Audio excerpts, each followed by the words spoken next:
was not very cooperative, and that is the important point I want to make here. And my husband and I were wondering, how do we engage this child? I mean, he loves music, but when he tries to sing, his voice was a bit hoarse. But if I'm fundamentally not feeling safe, in that environment, and I'm saying that, hey, here is a guy or here's a person who is, again and again telling me something that's so tough for me to do, and they're not kind to me as well, then how much motivation do I have even to pursue that? So I think the role of a teacher, as you're saying, is very, very important. The more they can be human. Typically, with most Indian families, when we sign up our kids for swimming, we are not looking to make them Olympic medalists. Correct. Maybe one or two will become, but most of us are very happy if our child learns to swim.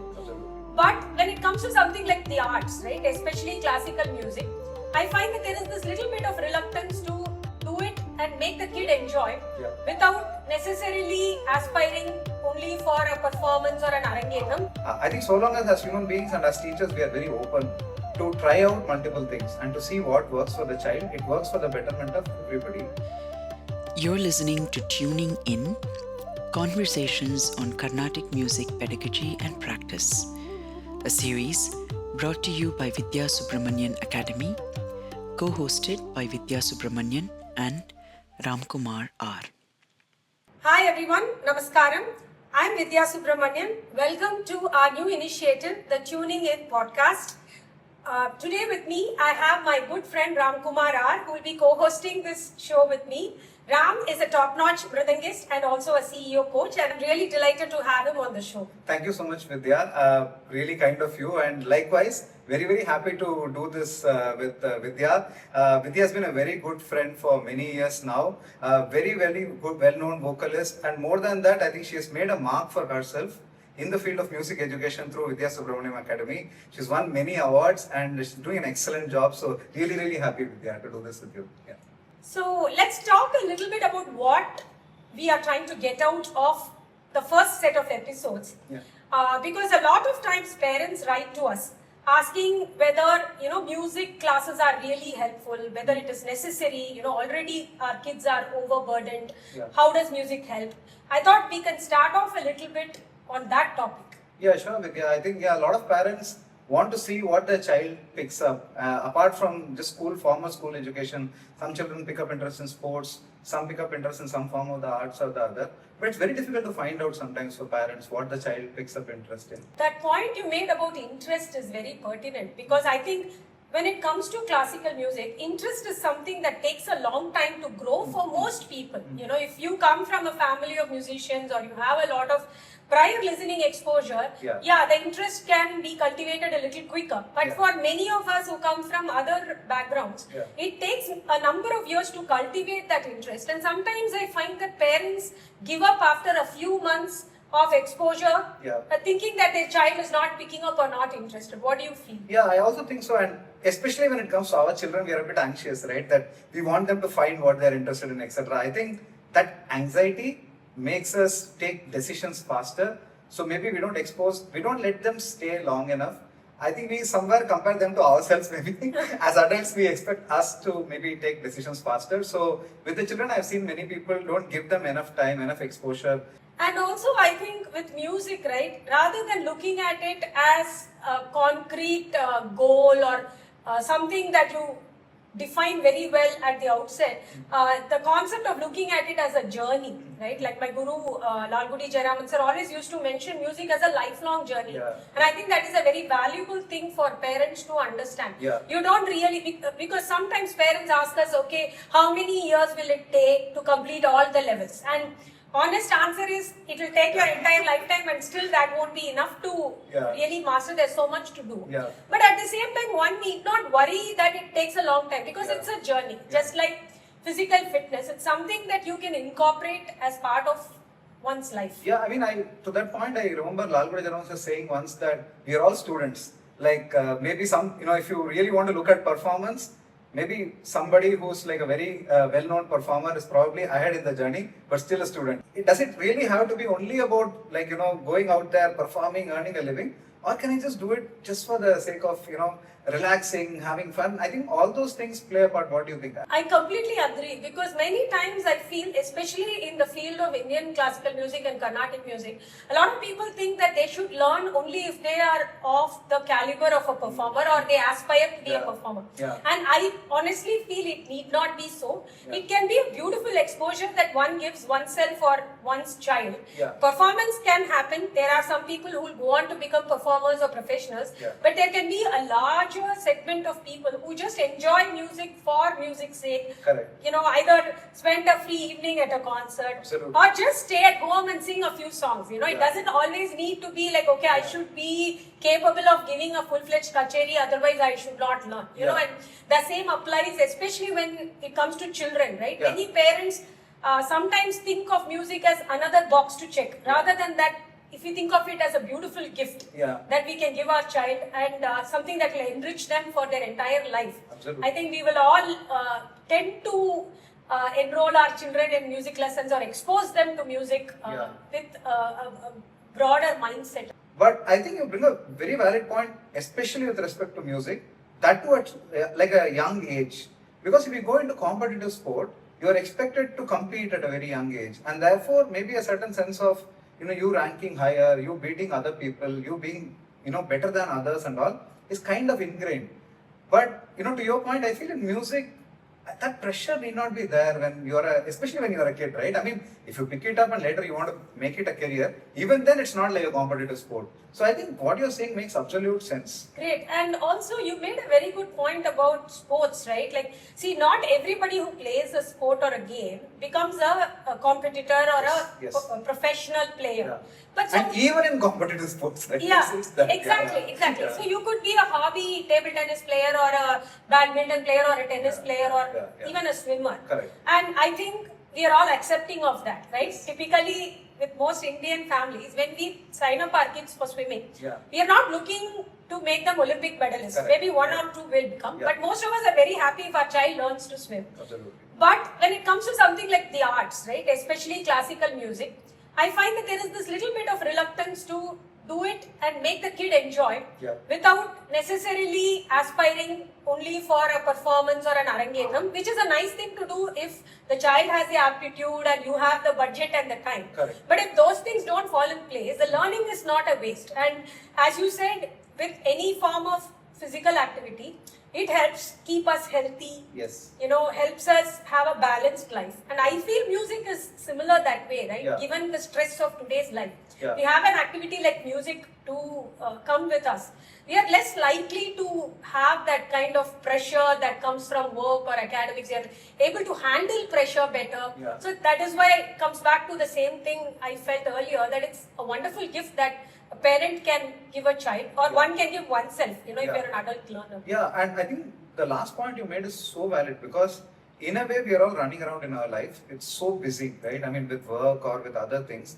And probably music is one thing where, it's kind of, I don't know if I should call it a escape zone or something like that, but music is something where you can afford to relax. And it is one of the things, if you consciously pursue, it can afford, to give you some relaxation in whatever else you do. So, I mean, if we try to crowd music also with other things, then we really need something else to kind of then play that role. That's a great point, and that leads me on to another question I have. Like, many times parents ask us, okay, already my child is overburdened Yeah. with academics, Yeah. sports, whatever other activities, or as a working professional, I may be overburdened. Why add another? Yeah. And as a parent of a child who's musically gifted Yeah. yourself, what is your take on that? To your question, as parent, I'm also not very sure what my child likes and what my child doesn't like. So some amount of experimentation, I think, has to be done, if I'm not very clear. Now, some children are very effusive in terms of either coming and talking about their area of passion. Even adults who want to pursue this are very, they can talk about it. Many of us are confused, as to where, either for ourselves or for our children. Now, when that happens, I feel some amount of experimentation is required. In that experimentation, obviously, we may end up putting them in 3-4 things. But I think what we should do is we shouldn't stop after just putting them. I think we should continue the dialogue, the connection with the child, instead of expecting that the child is going to do very well in everything. I feel we should kind of talk to the child, see, hey, are you really liking it? How's it going? Because many a times it's not just about just that activity, right? Suppose the teacher could be about so many things. So I somewhere feel that if we have the connection with the child and if we are present, truly present for our child, somewhere we'll figure out what the child is. And if not, so be it. I mean, let it take time, right? I mean, I'm sure, you have 2 children who have literally like grown up in music and they're also doing so well in studies, right? What's been your experience? See, as you said, the exposure to music has helped me understand my own children's aptitude better. For example, with my son, who is the older one, I could see from day one that he loved music. Like whenever he heard Carnatic music, and I was actively teaching a lot of students. This was in New York at that time. We used to have kids come home every day to learn in batches. Yeah. And whichever batch came, he would be very happy to come and sit and sing. Yeah. However, his voice was not very cooperative. And that is the important point I want to make here. And my husband and I were wondering, how do we engage this child? I mean, he loves music, but when he tries to sing, his voice was a bit hoarse, or sometimes the notes would not fall in place, and he would feel a bit discouraged. Even as a small boy, he could understand music in his ear, but when he tried to translate it into his voice, it was not perfect. And then we both decided that we will try putting him in an instrument. And we gave him the choice. Like we told him, do you want to learn a drum or do you want to learn something like a violin? And as a 5 or 6 year old, he could very clearly say to us that he wanted to try to play the violin. And that's how we started him in his violin class under Sri Raghuram, who is a disciple of Lalgudi sir. From the age 6, he has been playing and he is now 21. And I can see that the violin playing has helped him become a better singer. And he has been able to much more successfully translate his musical ideas on the instrument than he could do on the voice. With my daughter, who's the younger one, the experience was different. Like from day one, she could sing in tune. She could catch a tune beautifully. And as I said, because she was the younger one, I didn't have much expectations that she would be able to sing. And when she actually picked up the tune, I was delighted. However, what I realized is she was not very interested in Carnatic music or even in any form of music for many years. I would have to literally drag her to the practice sessions. Or if I told her, okay, let's go listen to a concert, she was never like a rebel or anything like that. She would cooperate and come. But I could see that the interest that my son had to actually come and listen to a concert was much less in her. However, what we tried to do is we tried to at some point start taking her to, we tried to take her to some lecture demonstrations, some more interactive sessions. And my son would sit with her and they would try to do some jamming, and many times it would end up like, laughter or fights or whatever. But I let them explore together. And over the years, what I realized is like this girl had a much better singing potential, but she took a much longer time. Maybe it took her about nearly 10 years of active exposure to music to get her to the point where she would actually go and listen to a concert on her own or sit down by herself and practice. So I think the journeys were very different. Today both are very interested in music. And of course, as you said, given that they are academically quite busy, I have let them explore music at their own pace. And I think that personally has been a big learning for me as a parent. My son, he has told me many times that he actually likes to play violin when there is nobody in the audience. He says he's able to enjoy his music more. And of course, stage fear is part of the reason. But also I realized that he is actually very happy exploring music at his own pace. And then he was in college, he tried some fusion. And he also got really good guidance from Raghavan Manian, who's another good friend and very multi-talented artist. So I realized that it's better to let the child explore music on his or her own terms rather than as a parent trying to say, okay, 5 years from now you'll have your Arangetram, 10 years from now you will be singing in December music season. It can be that way, but need not be that way at all. And what do you? I've heard this from multiple people. In fact, just day before yesterday, I was talking to a friend of my wife, and she was telling that she had put her son, who must be around 10-year-old or something like that. He's been learning vocal for some time, and from a very good friend of hers, and they gel very well as a family and all that stuff. And suddenly what happened was he went to a violin workshop and he really liked the instrument. So he came back home and said, I really want to learn this. And so they weren't sure what was happening, right? And then they said, let's just try it out. And vocal teacher also identified that and said that, why don't you put this child in violin? And so they weren't very sure now, it's a new instrument, etc. But apparently for vocal, they have to tell him to practice. While he's been practicing himself. Ever since he started learning, he's been he's taken onto the instrument and he's been really practicing the instrument every day on his own, picks it up, etc. So I think, to your point, I think if parents are flexible, if parents allow the child the space, they try to understand the child. I think you did a great job there by listening to, your children and how they were shaping up. And we learn also in the process about our child. Yeah. I mean, I think parenting is something that you run in classes and all of that. So formally we aren't trained we are trained for other things, even music that. And there's a lot of learning in the process, definitely. On the other hand, I also want to mention that in VSA we have been very, very open and inviting of people who are from completely non-Carnatic music backgrounds. And I've seen that, with patience and encouragement, children who have zero exposure or people who have never heard Carnatic music before, they don't know what Shruti is or what Kala is, with the right kind of guidance, they actually blossom. And we have seen many of our students, who were not even able to sit and focus when they came for the trial session. Eventually go on to college and they book music rooms on campus and they come. And the child is now so interested that it's no longer the parent. The other nuanced thing I want to mention here is I think the parental role is very crucial in the initial years, where the parent can be a silent facilitator, build the interest, maybe gently nudge the child to practice or sit in during the class. I think children always like to have somebody listen to them, and parents and grandparents are great resources for that. But over time, if the right guidance is received, then when the child reaches a certain threshold, the parent's role can take a back seat, and children are actually very interested. We see that across the board with our students.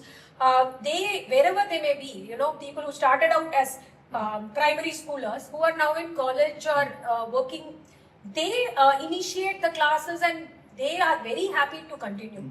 And I think that the teacher's role is very crucial. And what is your opinion on that? So I think Vidya, on the teacher's role especially, in VSA, especially it becomes very important because we have students across ages. Correct. So we may have a small child, maybe 5 or 6 or 7 coming and start to learn. We also have people who are like octogenarians, like 84. At Mridangam, for example, we have taught people who are octogeneration. There are people who are 60 plus. All of these people are there. So as a teacher, it also depends on whether as a teacher, I am able to meet them where they are, right? I'm able to understand what do they want from this. And there may not be only one teaching method that may work. So, for example, maybe I learned it a certain way from my teacher, and my teacher followed a certain method of teaching. Now, if I go blindly and copy that and try to do that with everybody else, or if I feel that this is the way it has to work, it may not. The teacher going and meeting the student where they are, understanding why the student in the first place wants to do this, etc. I think then that's a starting point, and then of course, we'll try out multiple things. Some may work, some may not work, but that's where the learning is there, I think. You made a very valid point about the customization, and that's what we actively try to do in VSA here, because that one size fits all approach, I think it drives away many people, because everybody learns in their own pattern. As you said, we have people who are senior citizens who tell us, okay, don't teach me Sarigama. I am here for the devotional aspect. Correct. I want to relate to God at this stage in my life. And then we also have very young children who are not able to focus if it is too much of swara based exercises. And for some children, we have actually taught them a lot of songs. In fact, my first guru, Srimati Rukmani Rajagopalan, she played a very big role in creating an interest in Carnatic music in me. And one of the very nice things she did was, like, I started when I was about 3 years old. She didn't teach me Sarigama for the first 3 years. I would just go. She was my grandparents' neighbor. I would go every day to her house. She was my party's friend. I used to call her Party. And whoever was there, I used to sit and sing with them. Yeah. And I actually had informal exposure to many kritis Yeah. before I learned my first Sarali Varsi. Yeah. Whereas I saw that many of my friends who learned in a very regimented way, by the time they came to like Swarajati and Varnam, they were burnt out because it's like, somebody asks you to sing, you can't really sing Sarigama. You need some compositions and you don't have exposure to ragas, Yeah. many ragas or composers. And I'm not even saying that this is the only way to do it, Correct. but the thing is, for a child of that age, I had a flair for music, but I didn't know much about any technical aspect. Yeah. So that method worked a lot. Yeah. It's the same thing I feel even today. Sometimes parents ask us, okay, without teaching third speed, you have gone to the next exercise. And sometimes we explain to them why. Like, Yeah. If your child is struggling with Yeah. tala control, Yeah. it's perfectly fine to hold off on the higher speed and go on to the next exercise in the slower speed, come Yeah. back. Yeah. And it's a good question actually. I'm glad that we are having these conversations with the Yeah. parents because for far too long, I think it's always been like a one-side Yeah. communication, right? Absolutely. At the risk of offending people, I Yeah. want to say that, like where, I think in this day and age, it's okay to ask questions to the guru. Absolutely. Get clarification. And also, one thing I have also heard from people who are not from a Carnatic music background is like they say, my guru says I'm making a mistake, Yeah.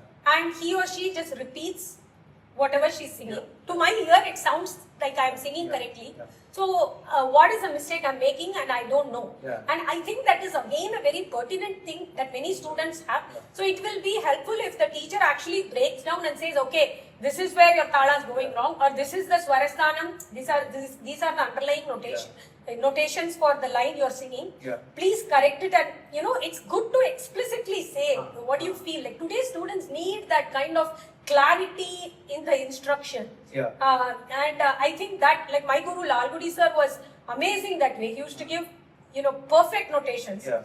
And I think personally for me, it was easier initially to catch on to the tune. Swarangyanam took many years to develop. Yeah, yeah. And the fact that my guru gave such crystal clear notations enabled me to develop the Swarangyanam. Yeah. And I have heard some musicians say, okay, you don't need notations. You can just learn by the ear.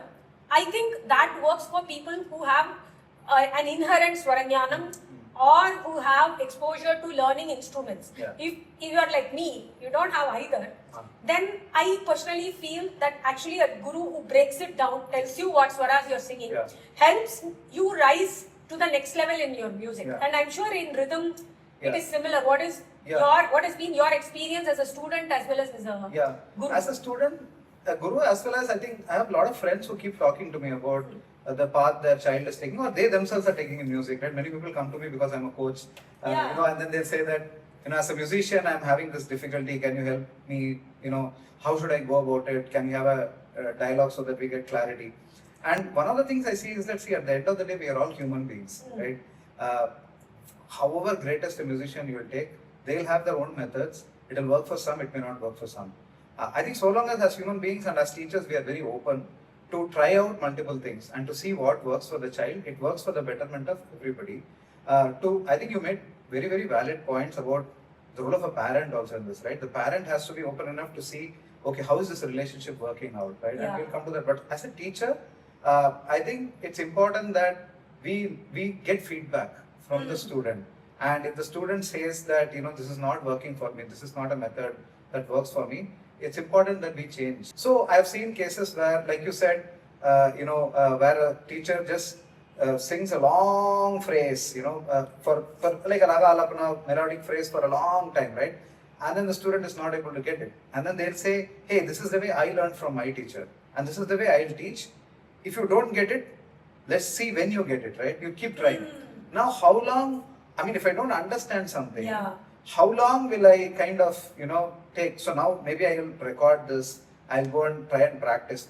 But if I'm fundamentally not feeling safe, in that environment, and I'm saying that, hey, here is a guy or here's a person who is, again and again telling me something that's so tough for me to do, and they're not kind to me as well, then how much motivation do I have even to pursue that? So I think the role of a teacher, like you're saying, is very, very important.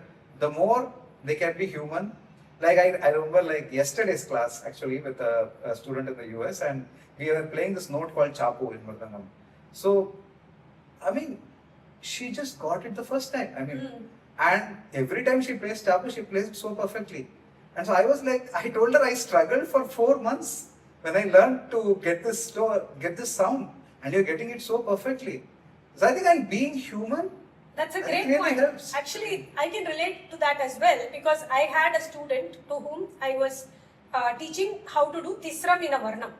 And she got it in the first go. And I told her, when I learned it, I struggled. Yeah. I actually had to write down the notation with 3 separations, Ah, separators yeah, after yeah, every 3 breaking it notes down. and practice it like that for a number of weeks to get it. Yeah. And there are people who are able to do it, on the go. Correct. And as you said, it's perfectly fine if somebody cannot. Yeah. It's more important for the guru to be humane about it Yes. and say, rather than saying, oh, this is so easy and why didn't you get it? Yeah. We have to understand that we have had our set of struggles. And another point I wanted to also make is, see, most of the music teachers are professional artists, Yes. right? So they have spent hours and hours Yes. practicing, perfecting the art form. Yeah. But with students, not everybody is Correct. into it full time. Yeah. And as a parent myself, I'm the first person to acknowledge that because, arts as a profession can only accommodate a few super talented people, and you also need the right connects, opportunities. It's a risky profession Yeah. to take, Yeah. and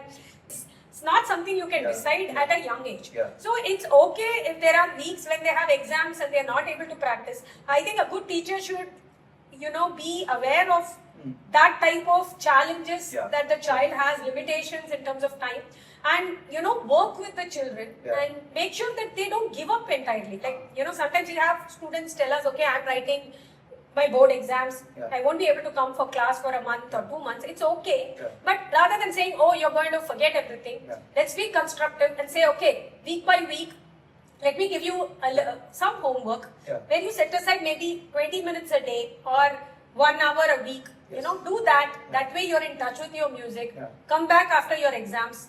That way the child and the teacher work out a plan, and it's a constructive thing to do. Yeah. Rather than saying and it's the same thing as you said from the parents' perspective. Yes. I want to talk a little bit about that. But before that, Vidya, I think you brought a very valid point, right? I mean, I have seen it with adults also. So the people who, for example, are working in companies and they come and learn, and they almost come to the class and feel guilty that I couldn't practice for this week at all, or can we postpone the class? Yeah. And sometimes I end up telling them that, hey, unless this 1 hour is so difficult for you to come, if you have not practiced, it's fine. Even the class can be practiced, right? You can come to the class, you can practice, and then you go back feeling a bit better, saying that, yes, I did work with my instrument, and they suddenly feel guilty. Some of them come and say, I feel so guilty, I couldn't do. But that's the reality of the day. I mean, hey, you're trying to pursue this along with a job which is demanding, and especially when you are in midlife. I mean, you spoke about children, but about adults. Yes. When you are in midlife, you have old parents to care for, maybe. You have a spouse who's also working, and you have a family to take care of. In the middle of this, you really love music and you want to pursue this. I mean, that's such an amazing thing. And I think as a teacher, we should be more than happy to support such people, right? So there, I feel, some amount of flexibility in terms of, letting them come for the class even if they're not practiced. Being kind to, being understanding of the person. I think you outlined flexibility so beautifully. The teacher has to be flexible. I think that really helps. To add to what you said, I can give an example of a VSA student, and these learnings have been with us over the last 15 years. We have learned so many things about not just teaching music or teaching arts, but also the psychology of people and what they look for and how it is so unique. Yeah. And I would like to share the example of a teacher who told me, I have this student who is very regular, comes for class twice a week, but is not able to practice. And, her progress is very slow in terms of the musical abilities. But she loves the class, she's very happy to come. And the teacher had this kind of self-doubt saying, okay, am I being dishonest in, taking the fees, teaching twice a week when there is not that much progress? Yeah. And then we actually had an open conversation with the student where we said, okay, with some more practice, we will be able to guide you a little quicker or help you move to the next level. And what the student said resonates completely with what you said. She said, I have a very stressful job. Yeah. I have older, in-laws to take care of, kids to take care of. Yeah. This 2 hours a week, these 2 hours a week are like my time for myself. There is no more time to give. Correct. But I make sure I come. Yeah. And even though I am very well aware that I could do much better if I practice, I know that I won't have that time. Yeah. So I'm very fine, and my teacher does a great job of guiding me gently, helping me, move slowly but surely in my Yeah. musical journey, and I'm content with that. And that was a great learning for me Yeah. as a teacher, as an educator, that not everybody needs to be fast tracked. Correct.